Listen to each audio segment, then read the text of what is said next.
Hola a todos, bienvenidos a la lectura de la 11ª jornada de las 1001 noches. Y cuando el rey Shahriar acabó su cosa acostumbrada con Sherezade, la joven doña Siada le dijo a su hermana: Por Alá sobre ti, oh hermana mía, si no tienes sueño, apresúrate a contarnos la continuación de la tierna historia del príncipe Jazmín y de la princesa Almendra. Y Sherezade acarició los cabellos de su hermana y dijo: De todo corazón y como homenaje debido a este rey magnánimo, señor nuestro. Y prosiguió la historia en estos términos. Y desde entonces el príncipe Jazmín ejerció exteriormente el oficio de pastor e interiormente se ocupaba de amor. Y por el día llevaba a pasar a los bueyes y a las ovejas hasta una distancia de 3 o 4 prasangas, y al oscurecer los llamaba con los sones de su flauta y los volvía a los establos del rey. Y por la noche habitaba el jardín en compañía de su bienamada almendra, rosa de la excelencia, y esta era su ocupación constante. Pero, ¿quién puede afirmar que la dicha más oculta permanecerá siempre al abrigo de las miradas envidiosas de los censores?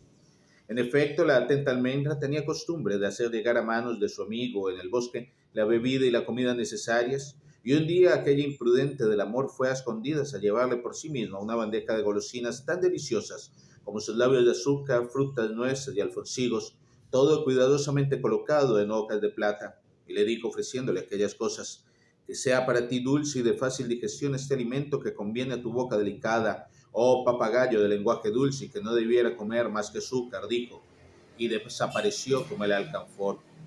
Y cuando aquella almendra sin corteza desapareció como el alcanfor, el pastor Jazmín se dispuso a probar aquellas golosinas perfumadas por los dedos de la hija del rey. Entonces vio acercarse a él al propio tío de su bien amada, un anciano hostil y malintencionado que se pasaba los días abominando de todo mundo e impidiendo a los músicos tocar y a los cantores cantar. Y cuando llegó junto al joven le miró con los ojos torvos de la desconfianza y le preguntó qué tenía allí delante de sí en la bandeja del rey. Y Jazmín, que no era desconfiado, creyó que el anciano tenía ganas de comer y abrió su corazón generoso como la rosa de otoño y le regaló toda la bandeja de golosinas. Y el calamitoso anciano se retiró al punto para ir a enseñar aquellas golosinas y aquellas bandejas al padre de almendra y rey Akbar, que era su propio hermano, y de tal suerte le dio la prueba de las relaciones entre almendra y Jazmín. Y el rey Akbar, al enterarse de aquello, llegó al límite de la cólera y llamando a su hija le dijo: Oh vergüenza de tus padres, has arrojado el oprobio sobre nuestra raza. Hasta este día nuestra morada estuvo libre de las malas hierbas y de las espinas de la vergüenza, pero tú me has lanzado el nudo corredizo de la trapisonda y me has cogido en él, y con los modales mimosos que para mí tenías has velado la lámpara de mi inteligencia. ¡Ah!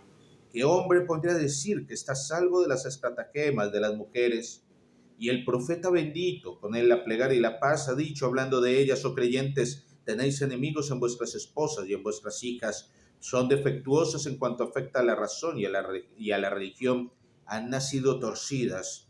Las reprenderéis y a las que os desobedezcan les pegaréis. ¿Cómo voy a creerte, pues, ahora que tan inconvenientemente has obrado con un extranjero guardián de rebaños, cuya unión no conviene a hijas de reyes? Dime si debo hacer volar de un tajo de mi espada tu cabeza y la suya, y abrazar vuestra doble existencia en el fuego de la muerte. Y como ella llorase, añadió él: Retírate enseguida de mi presencia y ve a encerrarte detrás de la cortina del harén, y no vuelvas a salir de allí sin mi permiso. Y tras de castigar de tal suerte a su hija Almendra, el rey Alba dio orden de hacer desaparecer al guardián de los rebaños. Y aquí que en las cercanías de la ciudad había un bosque, terrible refugio de animales espantosos, y los hombres más bravos se sentían poseídos de temor al oír pronunciar el nombre de aquella selva, y se quedaban paralizados y con los pelos de punta. Y allí la mañana parecía noche y la noche era semejante a la llegada siniestra de la resurrección. Y entre otros animales espantosos había allí 2 cerdos gamos, que eran el horror de los cuadrúpedos y de las aves y que a veces hasta llegaban a sembrar la devastación en la ciudad. Y los hermanos de la princesa Almendra, por orden del rey, enviaron el infortunado Jazmín a aquel lugar de desgracia con la intención de hacerle perecer, y el joven, sin sospechar lo que le esperaba, condujo allá sus bueyes y sus ovejas. Y entró en aquella selva a la hora en que aparecía en el horizonte el astro de 2 cuernos, y cuando el etíope de la noche volvía el rostro para ponerse en fuga. Y dejando pasear a los animales a su antojo, se sentó en una piedra blanca que había tirado en la tierra y cogió su flauta, manantial de embriaguez. Y aquí que guiados por el olfato, los dos terribles cerdos gamos llegaron de repente al claro donde estaba Cadmín rugiendo a imitación de la nube cargada de truenos, y el príncipe de mirada dulce los acogió con los sones de su flauta y los inmovilizó con el encanto de su ejecución. Luego lentamente se levantó y salió de la selva acompañado por los dos espantosos animales, uno a su derecha y otro a su izquierda, y seguido por todo el rebaño, y de tal suerte llegó bajo las ventanas del rey Akbar, y todo el mundo le vio y quedó sumido en el asombro. Y el príncipe Jazmín hizo entrar en una jaula de hierro a los dos cerdos gamos y se los ofreció al padre de almendra en homenaje. Y ante aquella hazaña, el rey llegó al límite de la perplejidad y retiró su mano de la condenación de aquel león de héroes. Pero los hermanos de la enamorada almendra no quisieron deponer su rencor, y para impedir que su hermana se uniera con el joven, idearon casarle de disgusto con su primo, el hijo del tío calamitoso, porque decían, hay que atar el pie a esa loca con la cuerda resistente del matrimonio, y entonces se olvidará de su insensato amor. Y sin mal ni más organizaron la procesión nupcial y contrataron a músicos y cantarinas, a clarinetes y tamborileros. Y mientras aquellos tiranos vigilaban así las ceremonias de aquel matrimonio opresor, la desolada almendra, vestida mal de su grado, con ropas espléndidas y atavíos de oro y perlas, que pregonaban en ella una recién casada, estaba sentada en un elegante lecho de gala recubierto de paños brocados de oro, semejante a la flor en el arbusto, pero con la tristeza y el abatimiento a su lado, con el sello del mutismo en los labios, silenciosa como el lirio, inmóvil como el ídolo. Y con la apariencia de una joven muerta a manos de vivos, su corazón palpitaba como el gallo a quien degüellan, su alma estaba vestida con un vestido de crepúsculo, su seno estaba desgarrado por la uña del dolor, y su espíritu efervescente pensaba en los ojos negros del cuervo de arcilla, que iba a ser su compañero de lecho, y se hallaba en la cúspide del Cáucaso de las penas. Pero he aquí que el príncipe Jazmín, invitado con los demás servidores a las bodas de su señora, le dio con un simple cruce de ojos una esperanza libertadora de las ataduras del dolor, porque ¿quién no sabe que con simples miradas los amantes pueden decirse 20 cosas de las que nadie tiene la menor idea? Así es que cuando llegó la noche y se introdujo a la princesa Almendra como recién casada en la cámara nupcial, solamente entonces el destino mostró su faz dichosa a los amantes y vivificó su corazón con los 8 olores. Y la bella Almendra, aprovechándose al instante de la soledad en la que había dejado en aquella habitación donde iba a penetrar su primo, salió sin ruido con sus vestiduras de oro y emprendió el vuelo hacia Jazmín el bienaventurado. Y aquellos dos amantes benditos se cogieron de la mano, y más ligeros que el céfiro rosado desaparecieron y se desvanecieron como el alcanfor. Y desde entonces nadie pudo encontrar sus huellas, y nadie oyó hablar de ellos ni del lugar de su retiro, porque en la tierra solamente algunos entre los hijos de los hombres son dignos de dicha, de seguir el camino que lleva a la dicha y de acercarse a la casa en que se esconde la dicha. Gloria por siempre y loores múltiples al retribuidor, dueño de la alegría, de la inteligencia y de la dicha. Amén. Conclusión. Y tras de contar así esta historia, añadió Sherezade, y esta es, oh rey afortunado, la tierna historia del príncipe Jazmín y de la princesa Almendra, y la he contado como llegó a mí, pero Alá es más sabio. Luego se calló. Entonces exclamó el rey Shahriar, oh Sherezade, cuán espléndida es esta historia, oh, qué admirable es. Me has instruido, oh docta y discreta, y me has hecho ver los acontecimientos que le sucedieron a otros que yo, y considerar atentamente las palabras de los reyes y de los pueblos pasados, y las cosas extraordinarias y maravillosas o sencillamente dignas de reflexión que les ocurrieron. Y aquí en verdad que después de haberte escuchado estas 1001 noches, salgo con el alma profundamente cambiada y alegre y embebida del gozo de vivir. Así pues, gloria a quien te ha concedido tantos dones selectos, oh bendita hija de mi visir, ha perfumado tu boca y ha puesto la elocuencia en tu lengua y la inteligencia detrás de tu frente. Y la pequeña doña Sada se levantó por completo de la alfombra en que estaba acurrucada y corrió a arrojarse en los brazos de su hermana y exclamó, oh Sherezada, hermana mía, cuán dulces y encantadoras y deliciosas e instructivas y emocionantes y sabrosas en su frescura, supongo, son tus palabras. Oh, qué hermosas son tus palabras, hermana mía. Y Sherezade se inclinó hacia su hermana y al besarla le deslizó al oído algunas palabras que solo oyó ésta, y al punto la chiquilla desapareció como el alcanfor. Y Sherezade se quedó sola durante unos instantes con el rey Shahriar, y cuando se disponía él, en el límite del contento, a recibir en sus brazos a su maravillosa esposa, he aquí que se abrieron las cortinas y reapareció doña Sada, seguida de una nodriza que llevaba 2 gemelos colgados de sus senos, en tanto que un tercer niño marchaba a gatas detrás de ella. Y Cheresade sonriendo se encaró con el rey Shahriar y le puso delante a los 3 pequeñuelos, después de estrecharlos contra su pecho y con los ojos húmedos de lágrimas le dijo: oh rey del tiempo, he aquí los 3 hijos que en estos 3 años te ha deparado el retribuidor por mediación mía. Y mientras el rey Shahriar besaba a sus hijos, penetrado de una alegría indecible y conmovido hasta el fondo de sus entrañas, Cheresade continuó: tu hijo mayor tiene ahora 2 años cumplidos y estos 2 gemelos no tardarán en tener 1 año de edad. Alá aleje de los 3 el mal de ojo. Y añadió: sin duda te acordarás, oh rey del tiempo, de que estuve indispuesta 20 días entre las 679 noches y las 700. Pues entonces precisamente fue cuando di luz a estos 2 gemelos cuyo alumbramiento me ha fatigado mucho más que el de su hermano mayor el año anterior, porque tampoco molesta estuve en mi primer parto que pude continuarte sin interrupción la historia empezada a la sazón de la docta Simpatía. Y tras de hablar así, se calló. Y el rey Shahriar, que estaba en el límite extremo de la emoción, paseaba sus miradas de la madre a los hijos y de los hijos a la madre y no podía pronunciar ni una sola palabra. Entonces, después de besar a los niños por 20ª vez, la tierna doña Sada se encaró con el rey Shahriar y le dijo: y ahora, oh rey del tiempo, vas a hacer cortar la cabeza de mi hermana Cheresade, madre de tus hijos, dejando así huérfanos de madre a estos 3 reyezuelos que ninguna mujer podrá amar y cuidar con el corazón de una madre. Y el rey Shahriar dijo entre sollozos a doña Sada: calla, oh niña, y está tranquila.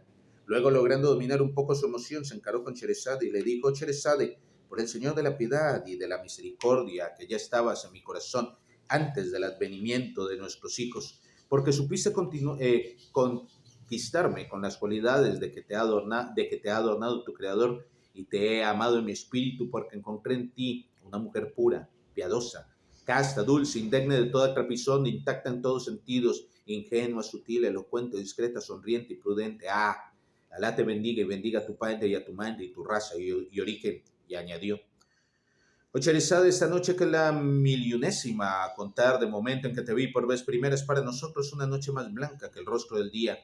Y así diciendo, se levantó y la besó en la cabeza. Y Cheresade cogió entonces la mano de su esposo, el rey, y se la llevó a los labios, al corazón y a la frente, y dijo: oh rey del tiempo, te suplico que llames a tu viejo visir a fin de que su corazón se tranquilice por lo que a mí respecta y se regocije en esa noche bendita.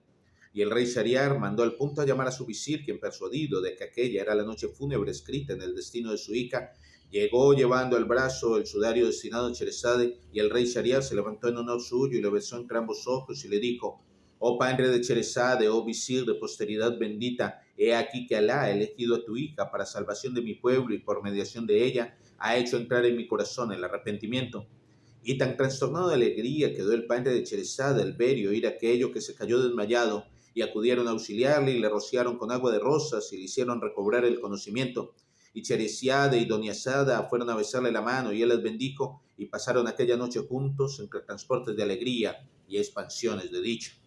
Y el rey Shahriar se apresuró a enviar correos rápidos en busca de su hermano Shahsamán, rey de Samarcanda, a Adakán. Y el rey Shahsamán contestó con el oído y la obediencia, y se apresuró a ir al lado de su hermano mayor, que había salido de su encuentro a la cabeza de un magnífico cortejo, en medio de la ciudad enteramente adornada y empavesada, en tanto que en los zocos y en las calles se quemaba incienso, alcanfor sublimado, aloe, almizcle indio, nat y ámbar gris, y los habitantes se tenían frescamente las manos con la leña y el rostro con azafrán, y los tambores, las flautas, los clarinetes, los pífanos, los platillos y los tímpanos hacían resonar el aire como en los días de fiestas mayores. Y después de las expansiones propias del encuentro, y mientras se daban regocijos y festines enteramente a costa del tesoro, el rey Shahriar llamó aparte a su hermano el rey Shahsamán y le contó cuanto en aquellos 3 años le había sucedido con Cheresade, la hija del visir, y le dijo en resumen todo lo que de ella había aprendido y oído en máximas, palabras hermosas, historias, proverbios, crónicas, chistes, anécdotas, rasgos encantadores, maravillas, poesías y recitados.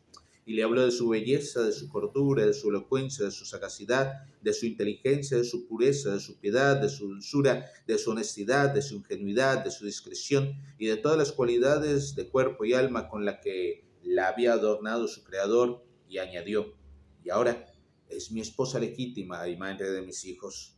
Eso fue todo.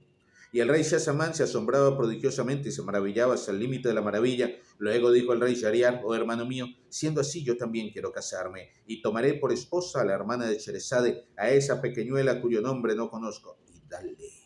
Y así seremos dos hermanos carnales casados con dos hermanas carnales. Luego añadió: y de ese modo, con dos esposas seguras y honradas, olvidaremos nuestra desgracia anterior. Pues por lo que respecta a la antigua calamidad concebida, empezó por alcanzarme a mí el primero, después por causa mía te alcanzó a ti una vez, y si no te hubiese descubierto mi desgracia, no te hubieras tú enterado ni por asomo de la tuya. Ay, oh hermano mío, en estos 3 últimos años lo he pasado muy mal, jamás pude gustar realmente del amor, porque, siguiendo tu ejemplo, cada noche tomaba a una muchacha virgen, y dale, cabrones, y por la mañana mandaba a matarla para hacer espiar a la raza de las mujeres la calamidad que nos había alcanzado a ambos. Pero ahora también quiero seguir el ejemplo que me das y casarme con la segunda hija de tu visir. Cuando el rey Shahriar oyó estas palabras de su hermano, se tambaleó de alegría y levantó en aquella hora y en aquel instante, y fue en busca de su esposa Sherezade y le puso al corriente de lo que acababan de hablar él y su hermano, y así fue como le notificó que el rey Shazamán se hacía novio oficial de su hermana Doña Siada. Y Sherezade contestó: rey del tiempo, damos nuestro consentimiento, pero con la condición expresa de que tu hermano, el rey Shazamán, habite en adelante con nosotros, porque ni por una hora podría yo separarme de mi hermana pequeña. Yo soy quien la ha educado y ella no puede dejarme como yo no puedo dejarla. Por tanto, si tu hermano acepta esta condición, desde ese instante mi hermano es su esclava. Si no, nos quedamos con ella. Entonces el rey Shahriar fue en busca de su hermano con la respuesta de Sherezade, y el rey de Samarcand exclamó: por Alá, oh hermano mío, que esa era precisamente mi intención, porque tampoco yo podría ya separarme de ti, aunque solo fuera una hora. En cuanto al trono de Samarcanda, Alá le escogerá y le enviará a quien quiera, pues por mi parte no pienso en reinar allá más y no me moveré de aquí. Al oír estas palabras, ni idea de cambiar de capital o algo así, ¿no? Al oír estas palabras, el rey Shahriar no tuvo límites para su alegría y contestó: eso es lo que yo anhelaba. Loado sea Alá, oh hermano mío, que por fin nos ha reunido después de larga separación. Y a actos seguidos envió a buscar al cadí y a los testigos, y se extendió el contrato de matrimonio del rey Shazamán con Doña Sada, la hermana de Sherezade, y así fue como se casaron los dos hermanos con las dos hermanas. Y entonces fue cuando los regocijos y las iluminaciones llegaron a su apogeo, y 40 días y 40 noches toda la ciudad comió y bebió y se divirtió a costa del tesoro. En cuanto a los dos hermanos y las dos hermanas, entraron en el hamán y se bañaron con agua de rosas y con agua de flores y con agua de sauce aromático y con agua perfumada de almizcle, y se quemó a sus pies madera de aigle y de aloe. Y Sherezade peinó y trenzó los cabellos de su hermana menor y lo roció de perlas. Luego le puso un traje de tela antigua del tiempo de los Khosroes, brocada de oro rojo, y luego le puso un traje de tela antigua y adornada aparte del tejido con bordados que representaban en sus colores naturales animales ebrios y aves desfallecidas, y le puso al cuello un collar encantador. Y así, bajo los dedos de su hermana Doña Sada, quedó más hermosa que pudiera estar nunca la esposa de Iskandar, el de los dos cuernos. Así es que cuando los dos reyes salieron del hamán y se sentaron en sus tronos respectivos, el cortejo de la recién casada, compuesto por esposas de miles y dignatarios, se formó en dos filas inmóviles, una a la derecha y otra a la izquierda de ambos tronos, y las dos hermanas hicieron su entrado sosteniéndose una a otra, semejantes a dos lunas en una noche de luna llena. Entonces avanzaron hacia ella las más nobles entre las damas presentes y cogieron de la mano a Doña Sada, y después de quitarle los trajes que llevaba, le pusieron un traje de raso azul de un tinte ultramarino que arrebataba la razón, y quedó ella como la describiera el poeta en sus versos. Se adelanta vestida con un traje azul ultramarino y creeríasela un fragmento arrancado del azul de los cielos. Sus ojos son sables famosos y bajo sus párpados tiene miradas llenas de hechicería. Sus labios son una colmena de miel, sus mejillas un parterre de rosas y su cuerpo una corola de jazmín. Al ver la finura de su talla y su encantadora grupa redondeada en la tranquilidad, se la confundiría con el tallo del bambú clavado en un montículo de movible arena. Y su esposo, el rey Shazamán, se levantó y descendió a mirarla el primero, y cuando la hubo admirado así vestida, volvió a subir a su trono, y Sherezade, ayudada por las damas del cortejo, puso a su hermana un traje de seda color del baricoque. Luego la besó y la hizo pasar por delante del trono del esposo, y así, más encantadora que con su primer traje, era de todo punto la que ha descrito el poeta. La luna de verano en medio de una noche de invierno no es más hermosa que tu llegada, oh joven. Las trenzas sombrías de tus cabellos que te entorpecen los talones y las bandas de tinieblas que te ciñen la frente me hacen decirte: Ensombreces la aurora con el ala de la noche, pero me contestas, no, no, es una simple nube que oculta la luna. Y el rey Shahzaman descendió a mirar a Doña Sada, la recién casada, y la admiró por todos lados, y tras de disfrutar así el primero con la contemplación de su belleza, volvió a sentarse al lado de su hermano Chariar. Y Cherezada, después de besar a su hermana pequeña, le quitó su traje color de albaricoque y la vistió con una túnica de terciopelo granate y la puso, como dice de ella el poeta en estas dos estrofas. Te contoneas, oh llena de gracia, en tu túnica granate, ligera como la gacela, y a cada uno de tus movimientos tus párpados nos lanzan flechas mortales. Astro de belleza, tu aparición llena de gloria a los cielos y la tierra, y tu desaparición extendería tinieblas sobre la faz del universo. Y de nuevo Cherezada y las damas de honor hicieron a la desposada dar la vuelta a la sala lentamente y a pasos contados, y cuando Chazamán la hubo considerado y se hubo maravillado, la hermana mayor la vistió con un traje de seda amarillo limón, rayado con dibujos a lo largo, y la besó y la estrechó contra su pecho, y Doña Sada era exactamente aquella de quien el poeta había dicho. Aparece como la luna llena en la serenidad de las noches y sus miradas hechiceras deslumbran nuestro camino. Pero si me acerco para calentarme al fuego de sus ojos, me rechazan dos centinelas, sus dos senos erectos y duros como la piedra. Y Cherezade la paseó a pasos lentos por delante de los dos reyes y de todos los invitados, y el recién casado se aproximó a mirarla muy de cerca y volvió a subir a su trono encantado. Y Cherezada la besó largamente, le cambió sus vestidos y le puso un traje de raso verde brocado de oro y sembrado de perlas, y le arregló simétricamente los pliegues y le ciñó la frente con una ligera diadema de esmeraldas. Y Doña Sada, aquella rama de vana alcanforada, dio la vuelta a la sala sostenida por su querida hermana, y fue un encanto. Y no ha mentido el poeta cuanto ha dicho ella. Las hojas verdes, oh joven, no velan de manera más encantadora la flor roja de la granada que te vela a ti tu verde túnica. Y le dije, ¿cuál es el nombre de ese vestido, oh joven? Ella me dijo, ¿no tiene nombre? Es mi camisa. Y exclamé, qué maravillosa es tu camisa que nos traspasa el hígado. En adelante la llamaré la camisa punzadora del corazón. Luego Cherezade cogió a su hermana por el talle y se encaminó lentamente con ella entre las dos filas de invitados y ante los dos reyes a los aposentos interiores, y la desnudó y la preparó y la acostó y le recomendó lo que tenía que recomendarle. Después la besó llorando porque era la primera vez que se separaba de ella una noche, y Doña Sada lloró también, besando mucho a su hermana. Pero como iban a verse por la mañana, tomaron su dolor con paciencia y Cherezade se retiró a sus habitaciones. Y aquella noche fue para los dos hermanos y las dos hermanas la continuación de las 1000 noches y una noche, por la alegría, la felicidad y la blancura, y se convirtió en efemérides de una era nueva para los súbditos del rey Shariar. Y cuando llegó la mañana posterior, aquella noche bendita, y los dos hermanos, al salir del Hamán, se reunieron de nuevo con las dos hermanas bienaventuradas, y así que los cuatro estuvieron juntos, el visir padre de Cherezada y de Doña Sada pidió permiso para entrar, y fue introducido al punto, y ambos se levantaron en honor suyo, y sus dos hijas fueron a besarle la mano, y deseó él larga vida a sus yernos, y les pidió órdenes para el día. Pero le dijeron, oh Padre nuestro, queremos que en adelante seas tú el que tenga que dar órdenes sin recibirlas nunca. Por eso de común acuerdo te nombramos rey de Samarcanda al-Hakam. Y dijo Chazamán, sí, pues he renunciado a la realeza. Y Shariar dijo a su hermano, pero a esa condición, oh hermano mío, de que me ayudes en los asuntos de mi reino, aceptando el compartir conmigo la realeza, para lo cual gobernaderos por turno, yo un día y tú otro día. Y Chazamán dio a su hermano mayor la respuesta que convenía, diciendo, escucho y obedezco. Entonces las dos hermanas se arrojaron al cuello de su padre, el visir, que las besó, y besó a los tres hijos de Cherezade, y se despidió tiernamente de todos. Luego partió para su reino a la cabeza de una escolta magnífica, y Alá le escribió la seguridad y le hizo llegar sin contratiempos a Samarcanda al-Hakam, y se regocijaron con su llegada los habitantes de Samarcanda, y reinó sobre ellos con toda justicia, y fue un gran rey entre los reyes. Y esto es lo referente a él.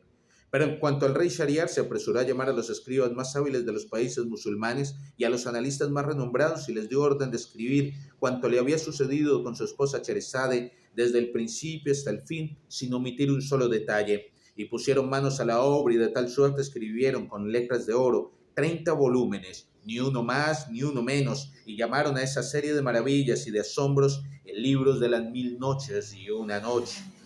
Luego, por orden del rey Shariar, sacaron un gran número de copias fieles que difundieron por los cuatro costados del imperio para que sirvieran de enseñanza a las generaciones. Respecto al manuscrito original, lo depositaron en el armario de oro del reino bajo la custodia del visir del tesoro. Y el rey Shariar y su esposa la reina Cheresade, aquella bienaventurada, y el rey Chazamán y su esposa Doña Seada, aquella encantadora, vivieron entre delicias, felicidades y alegrías años y años, con días más admirables que los anteriores y noches más blancas que el rostro de los días, hasta la llegada de la separadora de amigos, la destructora de palacios y la constructora de tumbas, la inexorable, la inevitable. Y tales son las historias espléndidas llamadas las 1000 noches y una noche, con lo que en ellas hay de cosas extraordinarias, enseñanzas, maravillas, prodigios, asombro y belleza. Pero Alá es más sabio, y solo Él puede discernir en todo ello lo que es verdad y lo que no es verdad. Él es omnisciente. Loores y gloria hasta el fin de los tiempos al que permanece intangible en su eternidad, cambia a su antojo los acontecimientos y no experimenta ningún cambio, al dueño de lo visible y de lo invisible, al único viviente.